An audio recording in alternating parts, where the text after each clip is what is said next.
Hi, I'm Nadia and I'm the Yogi. And I'm Michelle and I'm the Blonde. And this is the Yogi and the Blonde podcast.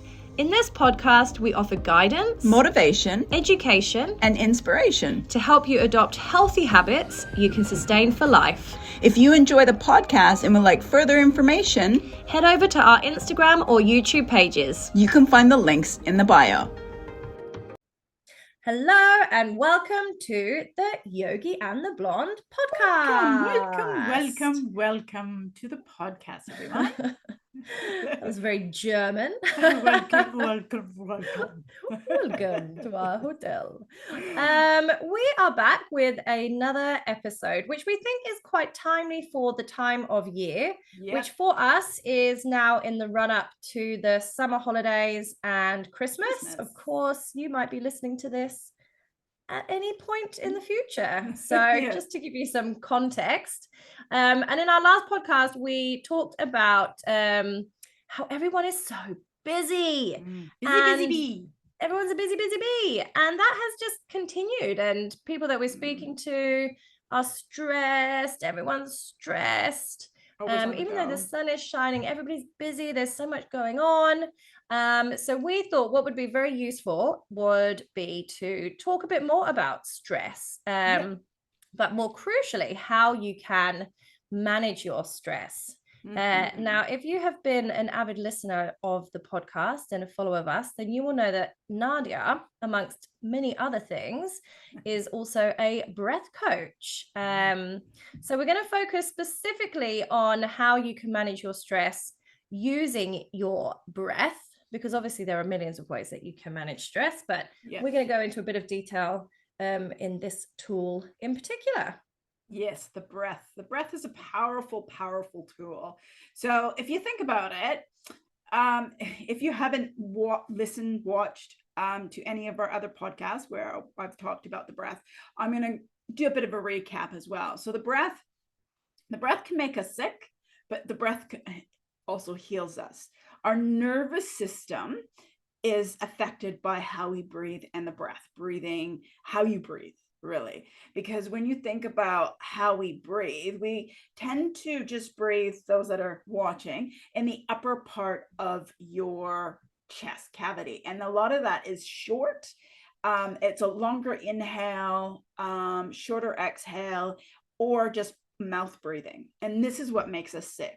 And this is what taps us into the sympathetic nervous system. Now, if you don't know what the sympathetic nervous system is, the sympathetic nervous system is your flight fright. So that's like tapping into when you need to run from the tiger kind of thing, and it's only for acute moments. That's the thing. It's only for acute moments. But now with society now where we have social media, so you've got like pressure of that you're not good enough, and all those inner dialogue, limited beliefs that we bring into ourselves as well. And then you've got as well pressures of financial pressures, environmental pressures. There's just a lot of pressures in different areas. So we're always on the stress, and we also create our own, right? And it's that, again, that inner dialogue. So when we are always stuck in there, then we get the cortisol shooting through the roof, and it affects the way that our health. Now, studies are showing more and more, the more that we are in the stress part of life, and sometimes we might not think that we're stressed, but we are stressed. And that is what creates illnesses in our body.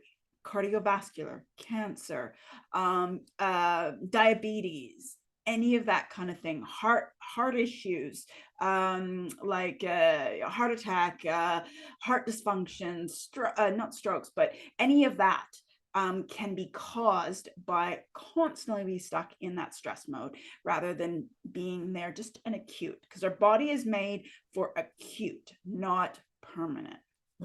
It can also speed up the aging process. It can actually age you being constantly stressed. Yeah. And the stress can be anything from like getting an email that is quite intense, or a fight with your partner, or sitting in traffic and somebody cuts you off, that is stress. And sometimes if you constantly get stuff happening and not knowing how to manage it and how to bring yourself back into the parasympathetic nervous system, into the rest and repair, then you're going to be stuck in there. And then over time of that constant buildup will create that. And even studies are showing that it's also Alzheimer's is another thing. So I think it's like cancer, heart disease, diabetes, Alzheimer's, all of these are caused from having a stressful way of living. Yeah. Another thing is, Michelle, you were talking about that you're going to share about how it affects our weight.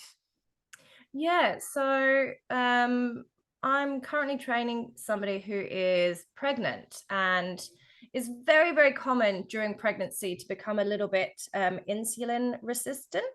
That was hard to say. Insulin resistant. You did it. Perfect. So it's powered by the course that when you're pregnant, you will have to do a glucose test to see whether or not you've kind of flipped over into what's called so it's a temporary state whilst you're pregnant, and she has done so. She's been monitoring her glucose levels, and it's been really interesting because she's finding that after certain meals, the readings, sometimes they're just absolutely off the charts.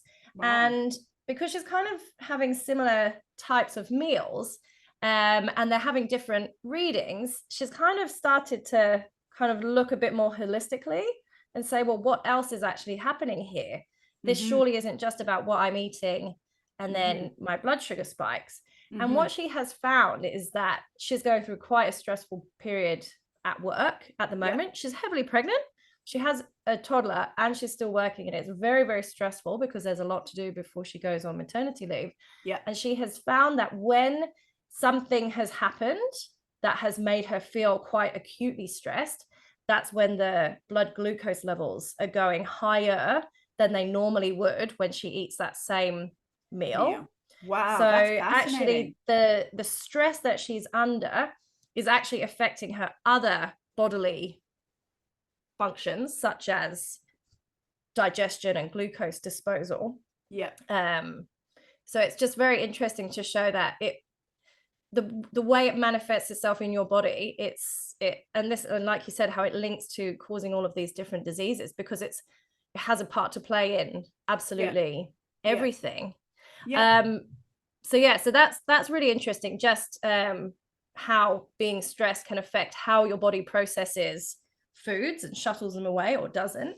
But the other thing that stress can do for your body weight is it can cause you to retain more water. So if you are under that constant state of stress, as you said, where you're more in the system, your sympathetic, then what you might find is that you won't necessarily feel bloated, but you will weigh heavier, you will be bigger, you will be holding on to and retaining water. And I'm gonna go on with the water weight, because having a kidney disease, having kidney disease, I've had like 7 kgs of water weight, literally like 7 kgs.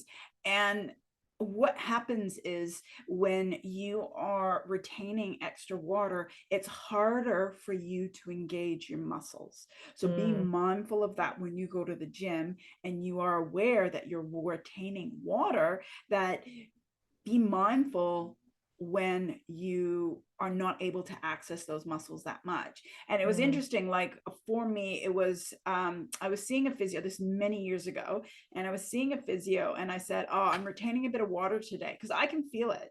And she looks at me and she's like, oh, I don't see it. But then I had hurt my foot. And so she was working on my foot, and she's like, and she's seen it around the ankles and the calves. And she's like, oh, you are retaining water. I'm like, I told you. And what is interesting, it was like, because it's a Pilates based physio, but then we went and did some exercises on a reformer and stuff, and she was like, oh, I can see you. And that's where I learned about how when I am retaining more water, on more water, it's harder to access the muscles, which makes sense, because if you look at bodybuilders and stuff, they try not to hydrate too much because it's hard to see the definition of the muscle. So they don't dry drink as out. much water. Yeah, they dry out. So then you can see the definition of the muscles. Yeah, boy. Yeah. So it's quite interesting in that way, but it can also be scary when you start creating a lot of water weight, because it might get into the lungs as well. So that's when that happened to me. That happened once when I gained like 7 kgs in such a quick short period of time, like in a week's time. And I was went to the hospital because I know I needed some medication to help process that through. And and they kept me overnight because they were concerned that it might get into my lungs and stuff. Wow. So it just shows you, like, it's so important to manage your stress. Now, the thing is, when we think about managing our stress with the breath, because that's the cheapest thing that you can do, right? Because it doesn't cost you anything, and it helps you bring you into the moment, right? Yeah, and it's breathing. So the most important thing is breathing in and out through your nose. So what I call a balanced breathing. Balanced breathing is like your hydration. You drink that every day throughout the day, and then you tap into this. Now, balanced breathing creates balance between the inhale and the exhale, which then affect your nervous system. So if you have a longer exhale, you'll tap into the parasympathetic nervous system. If you have a longer inhale, then you're going to tap into the sympathetic nervous system. So by bringing that balance, you're bringing the balance between the nervous system. So ideally, you want to breathe in for 5 and out for 5. And the reason, again, is it lowers how much you're breathing, because we tend to overbreathe.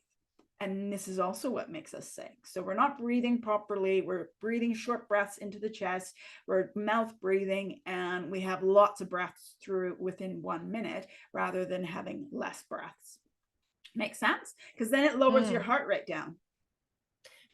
When you were saying that, it just made me think of how, this is maybe a bit of a mean thing to say, and I don't mean it in a mean way, but you know how sometimes you're like in a room with someone and you can really hear them breathing, and they're not breathing through their nose, but they're like not panting, but like they've got a very quiet, loud breath.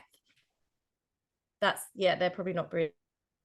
No, they're not breathing well at all. They're not correctly. They're not breathing well. But you think about it, like both of us working at a gym, when people are like exerting themselves, right? So your heart rate's increasing, right? And that's an acute stress. That's a good health acute stress. But what's really important is to make sure you down regulate, that you extend the exhale to bring that heart rate down to be able to recover, and it'll help with your recovery. So I always get my clients and I get them to choose on what feels right for them, because everybody's different. I've got one client, he loves doing the down regulating breathing. I've got other clients, they do the balanced breathing. It's up to you, but we want to do that during our rest periods to help bring that. So if you're doing that while you're working out, imagine what it's like when you're in life. So bringing that into play. So if you're feeling quite stressed, if let's say, and what that does is that helps when you're counting the breath, helps bring you into the moment, right? So I'm actually about to record for my app, for my clients, something just to help them, like if they're like on busy, going quite intense, is just connecting the breath with the body. And it's just by opening and closing your hand. So as you start off with your hand open, close your eyes. Michelle, let's do this. Okay, I'm going to do that with you. Okay, close your eyes. Yeah, relax your hand, just have it onto your lap. And your hand is open, and just breathe in and out through the nose. And just try to bring that balance breathing in, just nice and soft and slow.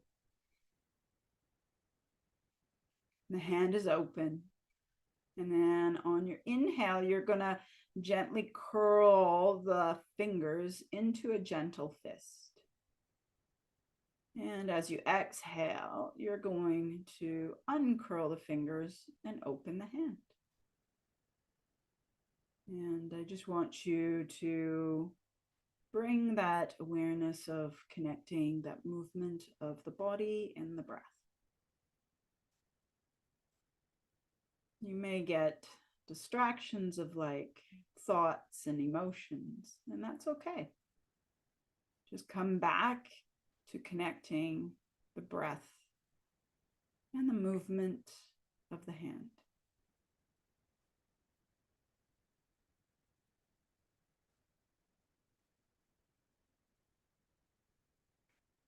How did that feel for you, Nice. Michelle? I actually really like that, doing the hand part. I feel like that means there are less distractions because you're focusing on the hand moving with the breath.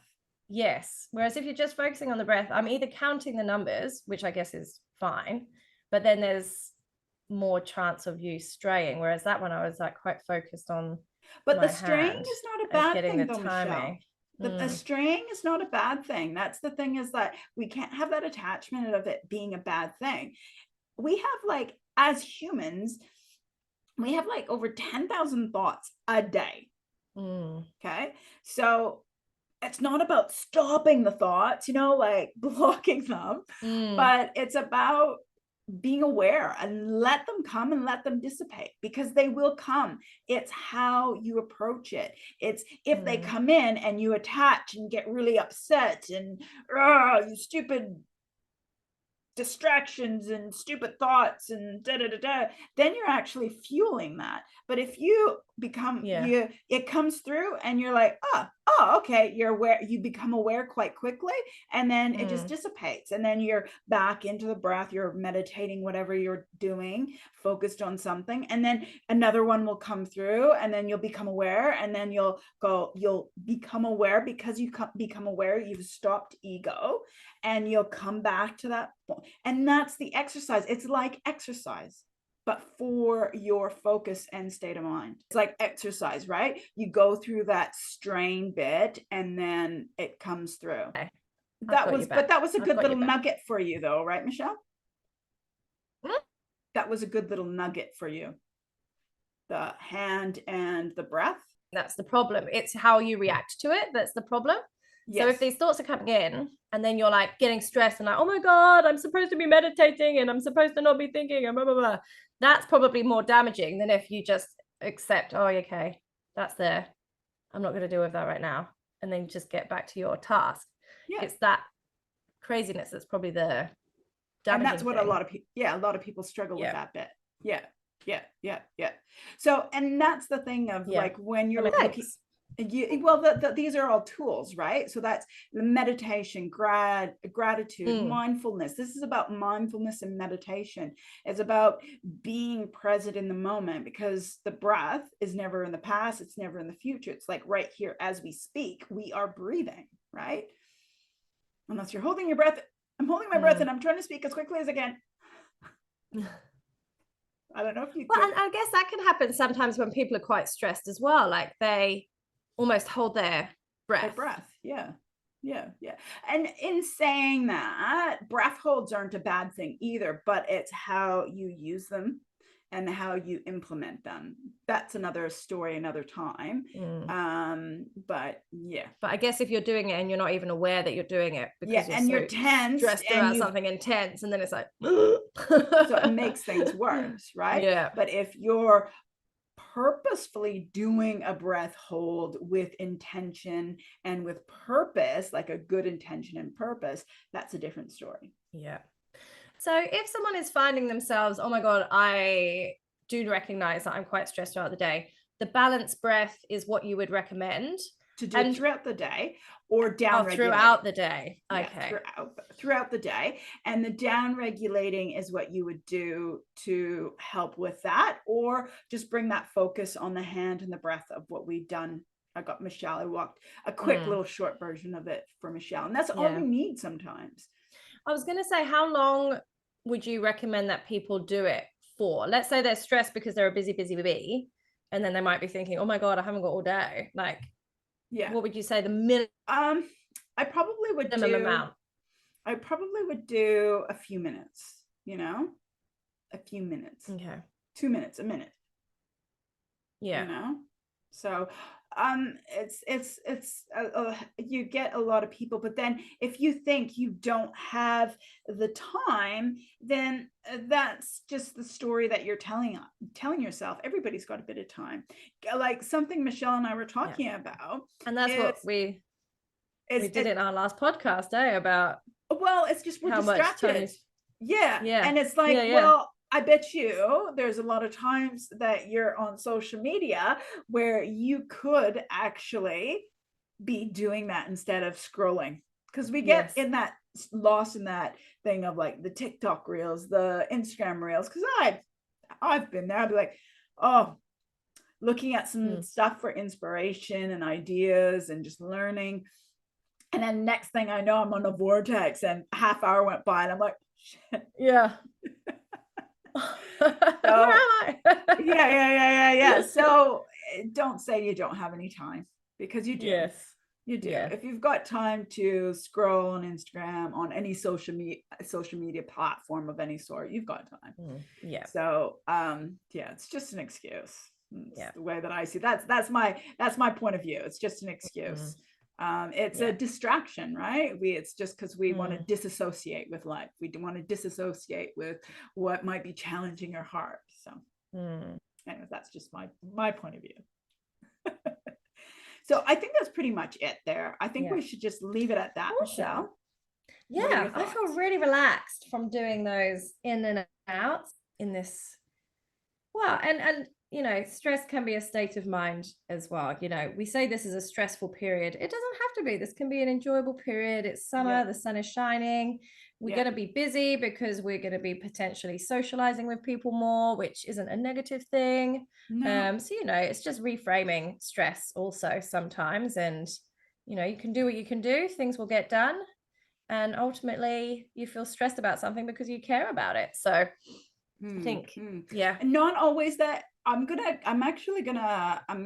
dispute that a little bit. It's not that you care. Please. It's not that you care about it. It's a lot of people get themselves all wound up over things they have no control over. It's a control thing as well. Like if people get upset and stressed by the weather, well, you've got no control over it. So why are you stressed about it? If you're stuck in traffic, why stress about it? Because you have no control over it. If your car, let's say your car breaks down, why stress about it? Because you have no control over it. Right. And it's just being aware of the things you have no control. There's things that you can do to action, but there's probably a ripple effect where you have to wait upon people and stuff like that, and other people affect it. So you can only do what you can do, right? Yeah, I agree with you, actually. That's not really a dispute. I agree with you. Some things you've just got to let it go. Yeah, and it's hard. Like, don't get me wrong. I've been there. Both Michelle and I, I'm sure, have been there. It's hard not to get upset about the traffic in Auckland sometimes. I really try hard not to, but some people are so bad at driving. It's like, come on. Michelle's going on a traffic tangent now. No, I'm stressed. I need to do my no, but I know what you mean. There's no point. And it's energy. You got to think about it. Is it really worth the energy? Is there something else that you would rather put your energy towards? Like, sorry. Okay, anyways, let's leave it at that before we keep going on more tangents, because Michelle and I are good for that. Good chat. Like us, follow us wherever you're at, wherever the buttons are. Share us on stories. Let us know what is your nugget, what you took away from it, what maybe something that you didn't like or you didn't agree with. I want to know. Michelle and I want to know. Oh, fight us. Fight us. Fight us. I want to hear your story. Maybe there's something that we've missed, or we haven't seen a perspective of something. So It's about being open-minded. So like us, follow us. Thank you for joining us, and we will see you guys next time. Ciao. If you have enjoyed listening to our podcast today and want to hear more, please subscribe using the button below.